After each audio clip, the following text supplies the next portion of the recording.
If you're reading this, you probably already know what it feels like to lie awake at night and pray for morning. To listen to the hush between heartbeats and wonder if anyone would notice if yours simply stopped.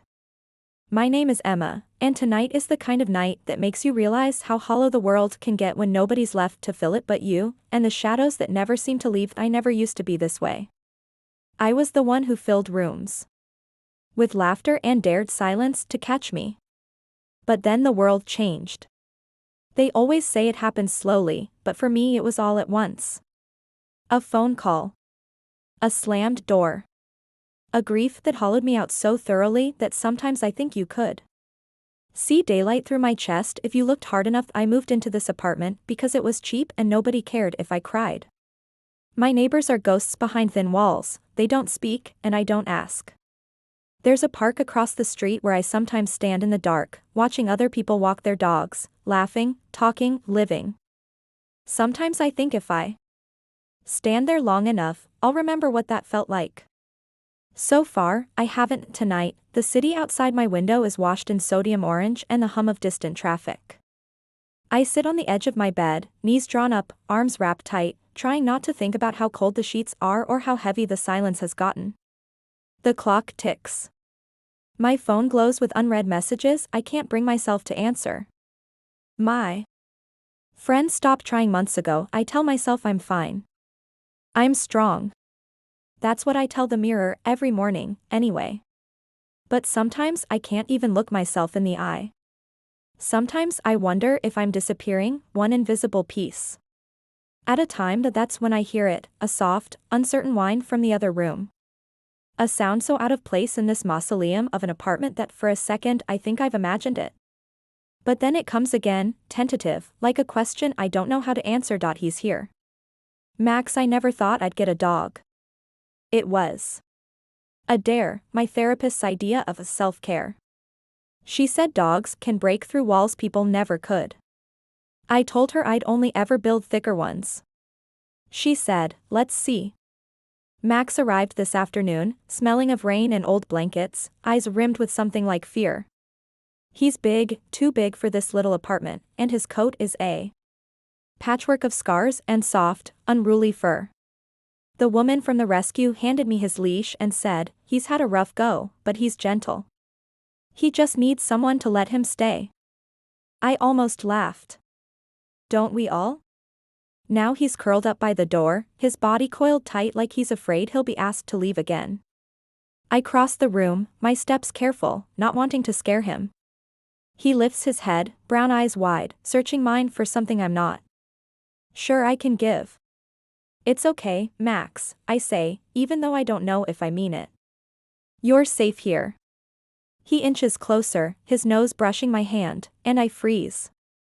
It's been so long since anyone has reached for me that I almost flinch. But Max doesn't push. He just waits, breathing in quiet, shaky sighs, until finally I kneel and let my fingers sink into his fur. He's warm. Solid. Real. My chest aches. With the reminder that we stay like that for a while, two broken things, trying to remember how to fit into a world that keeps telling us we don't. When I finally move to stand, Max follows, his paws whispering across the floor, tail tucked low. He watches me with the desperate hope of someone who's learned that good things never last. Come on, I say, leading him into the bedroom.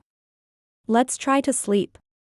I flick off the light and crawl under the covers, pretending not to notice how Max circles the bed 3 times before settling on the floor beside me.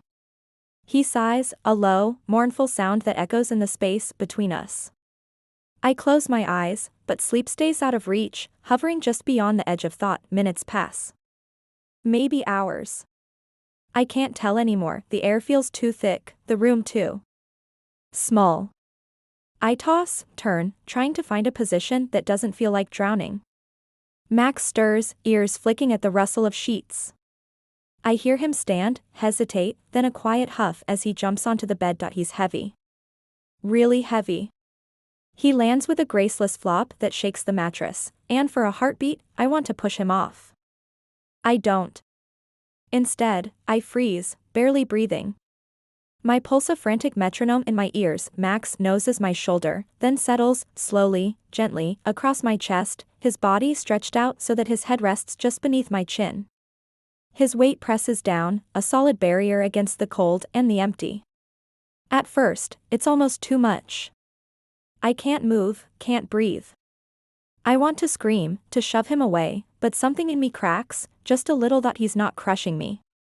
He's holding me down, keeping me from drifting off the edge. I think of all the nights I've lain awake, wishing for something, anything, to anchor me to this world. And now here he is, this battered, gentle giant, pressing his heart to mine as if he can keep it from falling apart. My breath comes shallow, tight. Tears prick at my eyes. I bite my lip, hard, refusing to let them fall. Max stirs, whines, his nose nudging my cheek. His breath is warm, his eyes dark and watchful. It's okay, I whisper, voice trembling. I'm here. You're here. I don't know who I'm reassuring. Slowly, I let my hand drift to his head, fingers scratching behind his ears.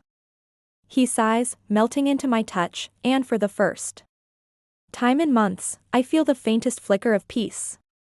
It's fragile, tentative, but it's there, a spark in the darkness. The silence is different now. Not empty, but full of breathing, of hope, of the slow, steady promise that maybe tomorrow will be better.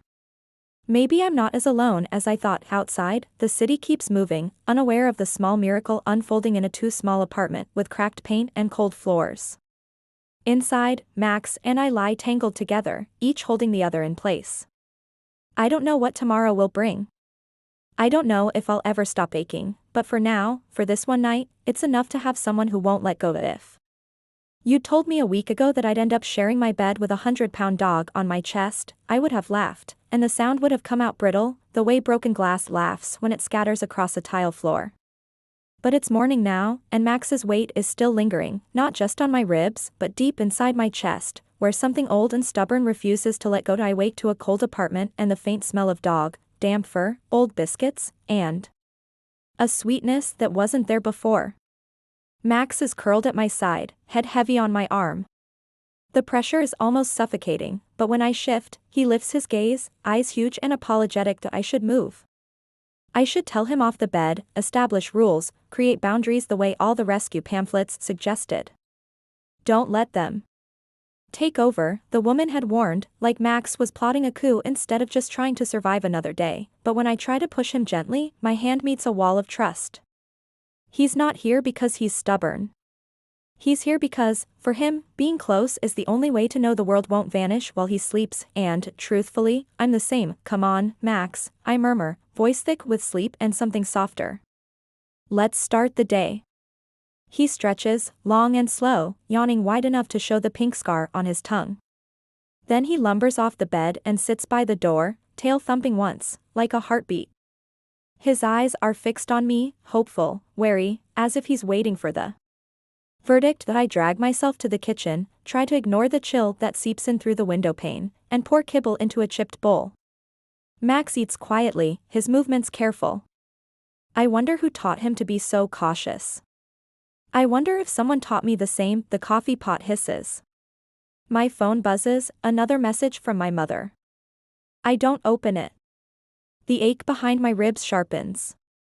Instead, I let my thoughts drift, and that's always when the memories come. It wasn't always like this. There was another apartment, full of sun and wild laughter, music drifting through open windows.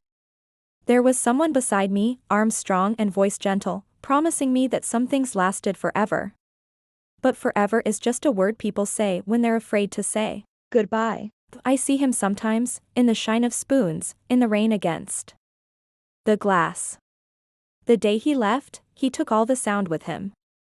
Even my breath seems too loud now. Max finishes eating, sits by my side at the kitchen table, and stares up at me as if he's searching for the ghost of the woman I used to be.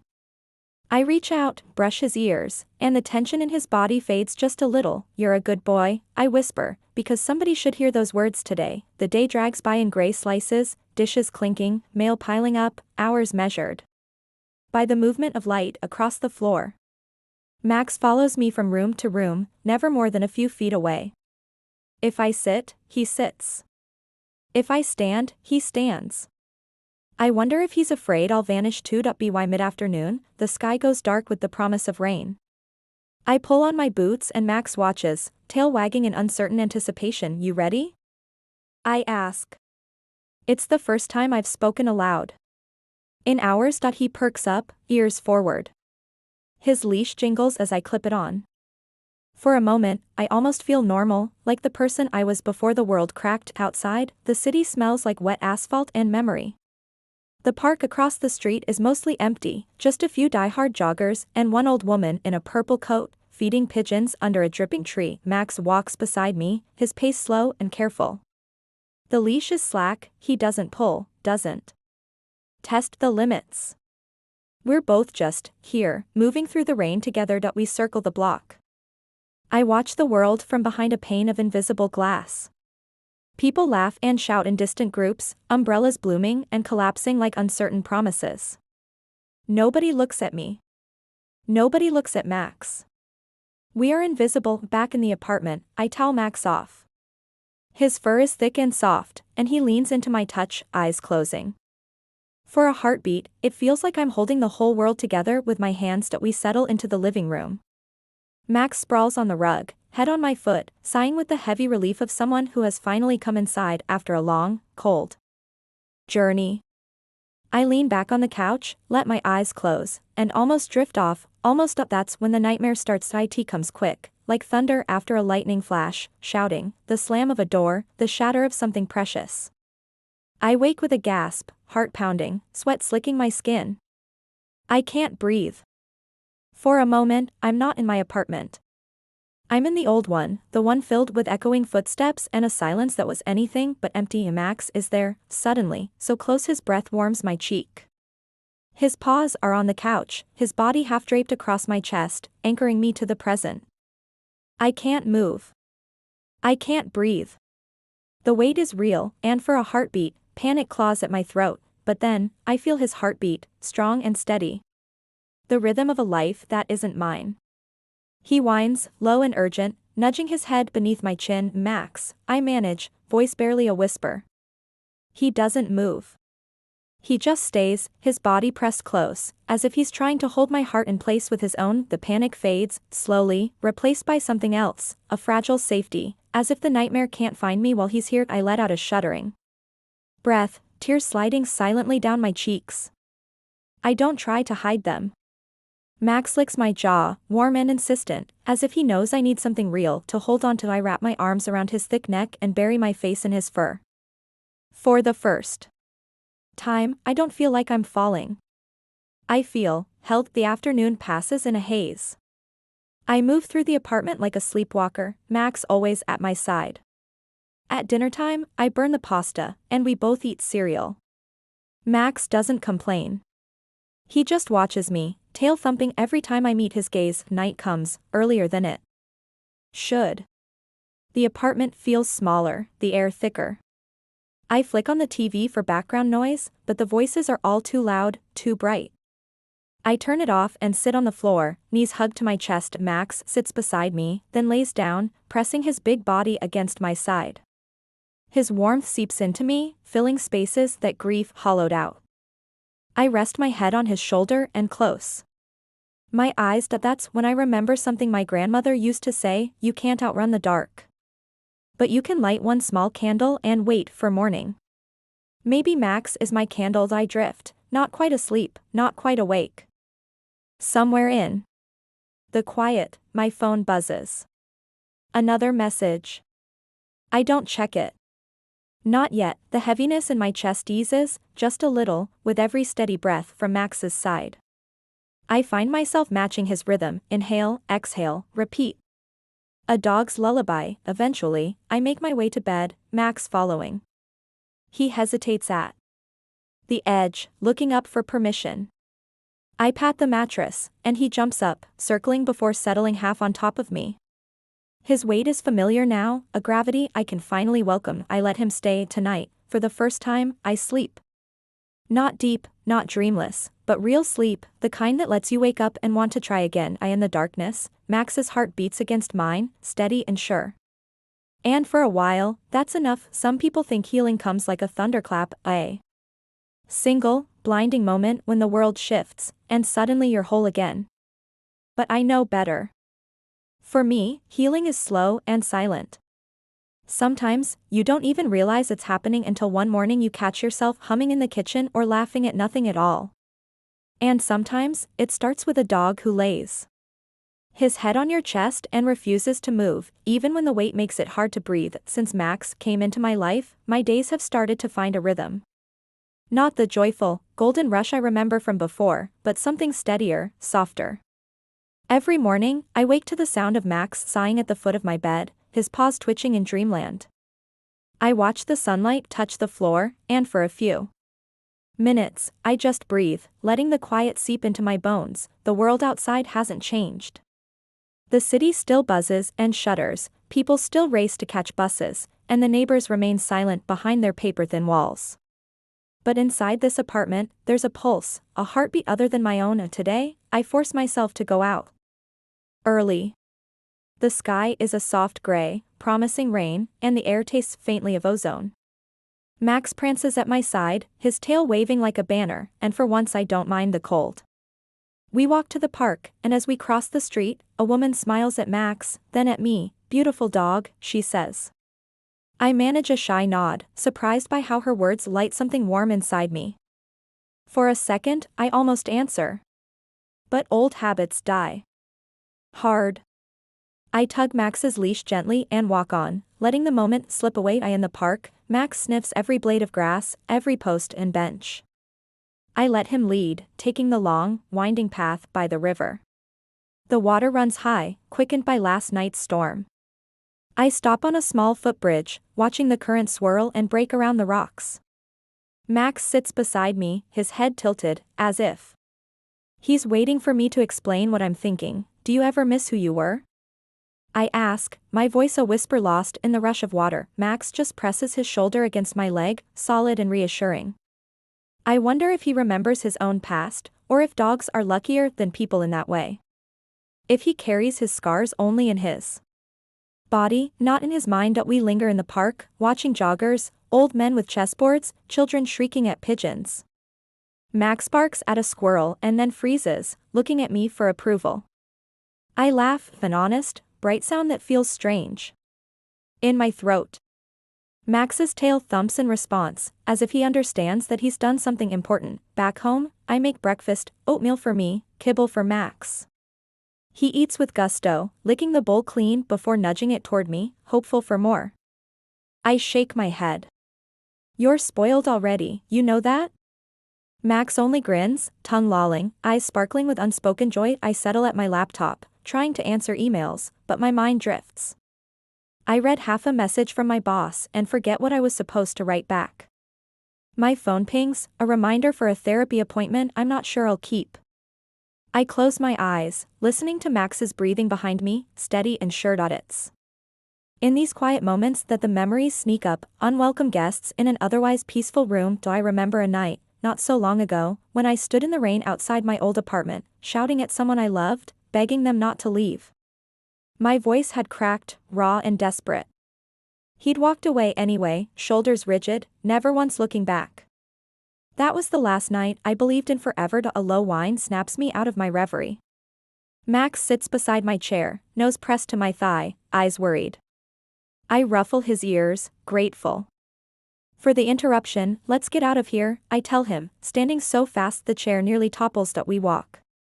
No destination, no plan, just moving for the sake of movement.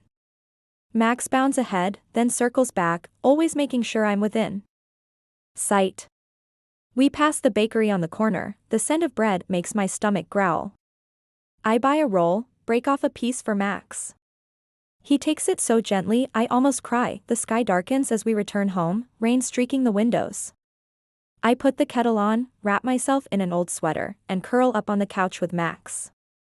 The storm outside grows louder, thunder rolling through the city. Lightning flashes, and for a moment, the apartment glows electric. Max shifts restlessly, eyes wide. He doesn't like storms. His whole body trembles as thunder cracks, and he presses closer to me, seeking comfort. "It's just a storm," I whisper, stroking his back. But I know how storms can feel, how they find their way inside, rattling the windows of your soul. The lights flicker. I sit in the semi-darkness, one hand buried in Max's fur, the other clutching a mug of tea gone cold. Each thunderclap makes Max tense, and he crawls up, not caring about rules or boundaries, until he's half sprawled across my lap and chest. His weight is immense, pressing the air from my lungs, anchoring me in place. My heart pounds, memories rising, that first night, the terror of being trapped, unable to breathe. But this time, I don't push him away. I let him stay, and I match my breaths to his, slow and deliberate. Max lifts his head, nudges my chin. I close my eyes, letting the rhythm of his heart calm me. Somewhere in the storm, I start to cry, not the sharp, choking sobs of grief, but slow, silent tears that feel almost clean. Max stays with me, unwavering, his body warming mine. For a long time, we sit like that, woman and dog, held together by the simple act of not letting go. When the storm passes, the world feels washed new. The rain slows, then stops, leaving behind a hush that settles over the city. I open the window, breathing in the cool, damp air. Max perks up, nose twitching, tail wagging as if he's never been scared at all. I laugh again, softer this time. But real. I decide to call my mother. The conversation is awkward, halting, but I let her speak. She tells me she worries, that she misses me, that the house is too quiet now I'm gone. I promise to visit soon. It's not much, but it's a start. Max listens the whole time, as if he understands every word. That night, I cooked dinner, nothing fancy, just pasta and vegetables. Max sits at my feet, waiting for scraps. I give in, feeding him a sliver of carrot, and he looks at me like I've given him the world. We watch a movie together. I barely pay attention to the plot, I'm too caught up in the feeling of Max's head in my lap, the gentle rise and fall of his breath. As midnight approaches, a new anxiety creeps in. Sleep is still a challenge, the shadows in my room still too deep. I brush my teeth, change into pajamas, and slide beneath the covers. Max paces, uncertain, before jumping onto the bed. This time, he waits for my nod before settling half on top of me, his head heavy on my chest. The familiar weight returns. It's not just physical, it's the weight of everything I've carried, grief, loneliness, fear. But it's also something else now. Comfort. Safety. The knowledge that, even in the darkest nights, I'm not alone. I wrap my arms around Max and let the heaviness hold me in place. My breathing slows. The ache in my chest softens. For the first time, I don't feel trapped. I feel grounded. Sleep comes, slow but sure, carrying me on a tide of hope I didn't know I still had. Tonight, the world is small, just me and Max, close enough to feel each other's hearts beating in the quiet.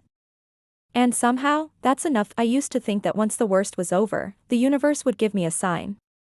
A ray of morning sun, a message in a song, something unmistakable to say, it's finished now. You can start again. But I've learned that most days, life just moves quietly, slipping forward whether you're ready or not. Some mornings I wake up lighter, some, the old heaviness settles on my chest like fog. But lately, Max has become the sign I never expected, his presence, his loyalty, his silent insistence that I matter. This morning is different. There's a restlessness in the air, a tension beneath the calm. Even Max feels it. He paces at the window, nose pressed to the glass, eyes following the erratic flight of a crow on the roof across the street. The city outside is strangely loud, sirens echo, people shout, car doors slam. My heart stutters with old anxieties, and I can't shake the feeling that something is coming. I try to follow our routine, breakfast, a walk, a little work on the laptop. But I keep glancing at my phone, waiting for a call or a message, something to explain the unease in my bones. My hands tremble as I spoon oatmeal into Max's bowl, spilling more on the floor than usual. He licks it up dutifully, tail thumping in awkward encouragement. The day drags. I attempt to write emails, to concentrate on anything but the static buzzing in my head, but I fail. Instead, I replay old conversations in my mind, words I wish I'd said, apologies never spoken, goodbyes that echo even now. Max seems to notice. He shadows me from room to room, his big eyes searching mine for some sign that things are alright. In the early afternoon, the weather turns. Thunderheads gather over the rooftops, turning the world gray and heavy. A strong wind rattles the windows. And Max's hackles rise. He whines, pacing in circles until I call him over and wrap my arms around his neck. It's just a storm, I say, more to myself than him, but the storm arrives quickly, rain lashing against the glass, thunder booming so close it shakes the walls. The power flickers, then dies, plunging us into a hush broken only by the pounding. Rained, I light a candle, my hands shaking. The flame throws shadows across the walls, making the apartment seem smaller, the darkness thicker. I try to steady my breath, to remind myself that I'm safe, but the storm is loud and the memories louder. Max presses close to me, trembling. I hold him tight, whispering nonsense, anything to comfort us both. I realize, with a shock, how much I depend on him now. His presence grounds me, gives me something solid to hold on to. But what if he needs me just as much? The thought is terrifying, a responsibility and a gift. Then, in the dim light, my phone rings. The sudden sound jolts us both. My stomach drops as I see the name, David. I haven't heard from him in months, not since that night, the fight. The door slamming, the silence afterward, the phone keeps ringing. My breath quickens, I can't answer, but I can't ignore it either. My hand hovers, then drops. The call goes to voicemail, then another message. Max senses my agitation, pawing at my knee, whimpering in concern. I stare at the phone, willing myself not to listen. But the curiosity is relentless. What could he want, after all this time? I unlock the screen and listen, holding Max close. David's voice is hesitant, unfamiliar. He says he's in town for work, that he's been thinking of me, that he's sorry for everything. He doesn't ask for forgiveness, just says he hopes I'm okay, that I deserve to be happy. His words swirl in my mind, reopening wounds I thought had finally begun to heal. Them my eyes sting, and I realize I'm holding my breath, my chest tight as if the weight has come back tenfold. Max nudges my hand, his nose cold and insistent, as if to remind me that I am still here, still real. I burst into tears, the kind that shake your whole body, the kind you can't hide from. Max climbs awkwardly onto my lap, his full weight pressing down, grounding me in the present. I let myself cry, not caring if I look foolish. Max stays, unmoving, a living anchor. When the tears fade, I feel hollowed out, but also lighter, like the pain needed to be let out, like maybe there's room for something new now. Thank you, I whisper to Max, kissing the top of his head. He closes his eyes and sighs, as if he understands. The storm passes slowly, leaving puddles on the windowsill and a thick, sweet smell in the air. I find a flashlight and read in bed, Max curled beside me, his body pressed close. I try to focus on the words, but my mind drifts. For the first time, I wonder what Max's life was like before me. Who loved him, who left him, what storms he's weathered alone.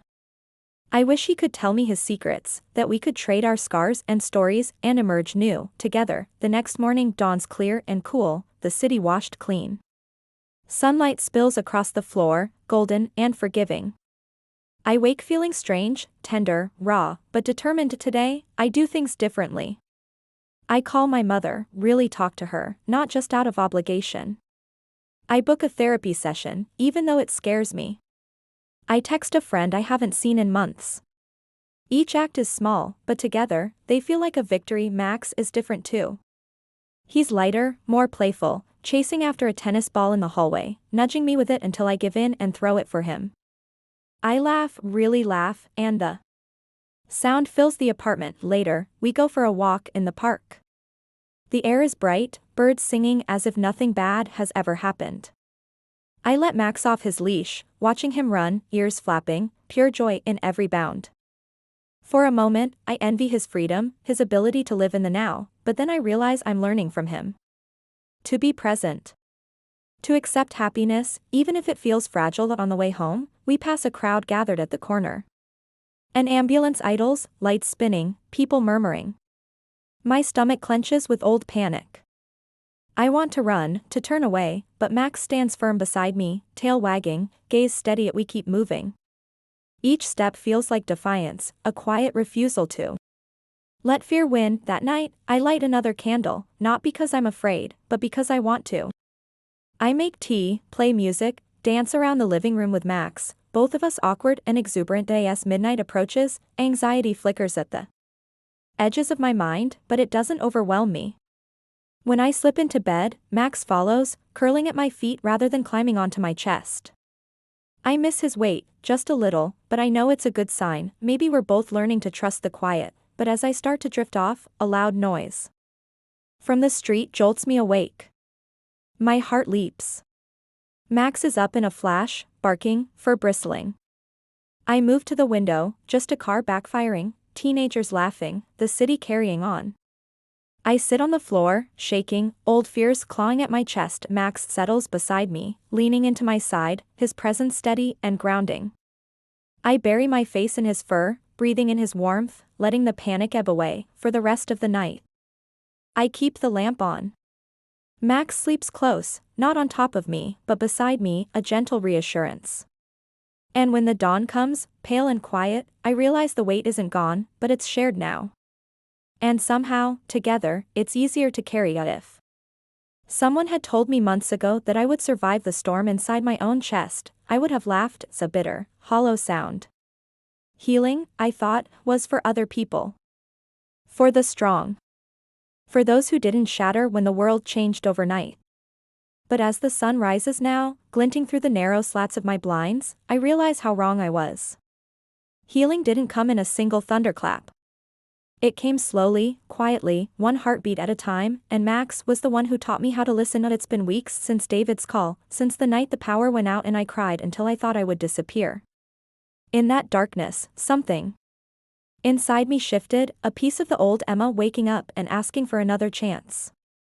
Since then, I've started building a new life, piece by piece. The days find their own rhythm. I call my mother every Sunday now. I meet up with my friend Maya for coffee once a week, even though I still stumble over small talk. The job is just a job, emails, spreadsheets, deadlines that come and go, but I show up for it. I show up for myself. Most importantly, I show up for Max. He's become my shadow and my anchor.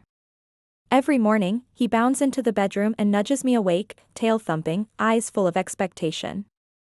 I used to dread waking up. Now, his soft whine is the sound that reminds me I'm needed, but life, I'm learning, never stays peaceful for long.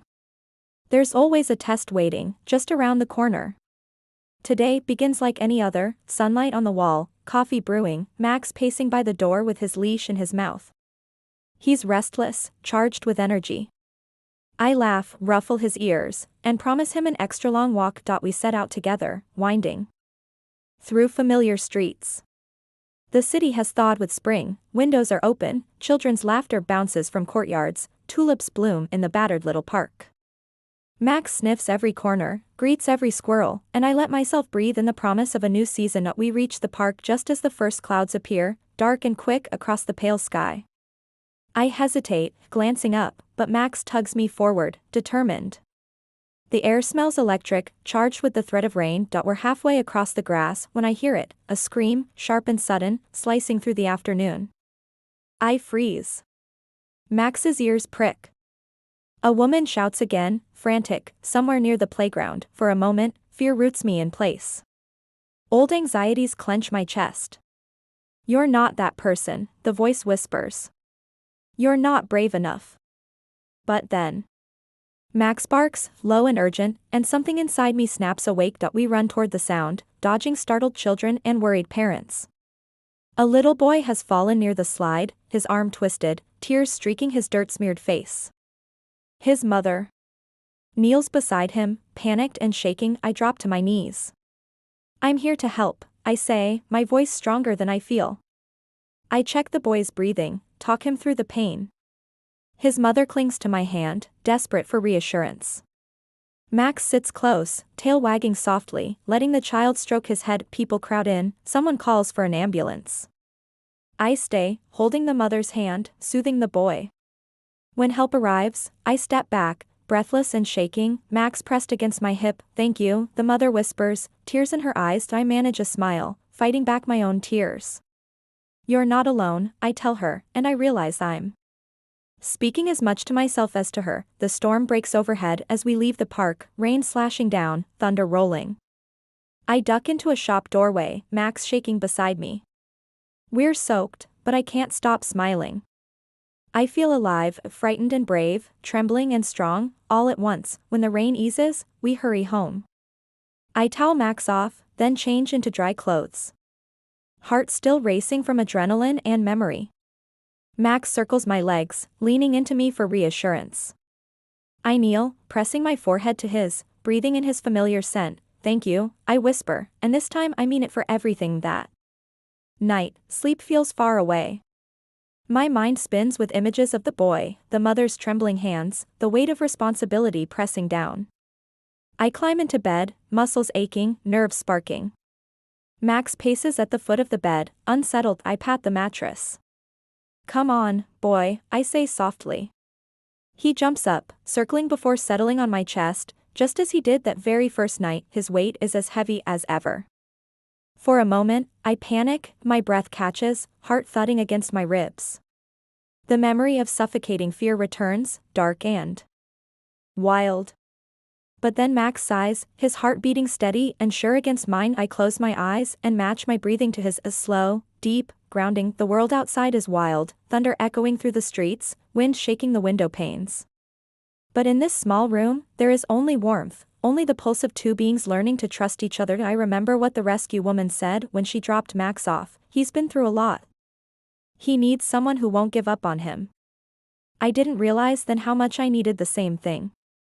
We are each other's shelter, each other's second chance. Max shifts, resting his head just below my chin, his whole body stretched along mine. I can feel every breath, every tremor, every quiet act of faith that says, you are not alone. You are enough. That I let the tears come, tears for the old pain, for the girl I used to be, for the hope that finally, stubbornly, grows inside me. Max doesn't move. He stays, pressing me to earth, anchoring me to the life I'm still learning to want. As the night deepens, my panic fades. The weight on my chest is no longer suffocating. It's the weight of love, of trust, of a promise kept. Morning finds us tangled together, light pouring across the bed. Max lifts his head, blinking at me, tail thumping a gentle greeting. I laugh, unfiltered. Alive, I realize that I can breathe. I can truly, finally breathe. I open the window, letting in the cool morning air. I stand there, Max by my side, and watch the city wake up. For the first time in a long time, I don't feel like a ghost behind the glass. I feel present. Whole. Free. The phone rings, a message from Maya, inviting me out for coffee. Another. From my mother, asking if I'll visit this weekend. I answer both. I say yes.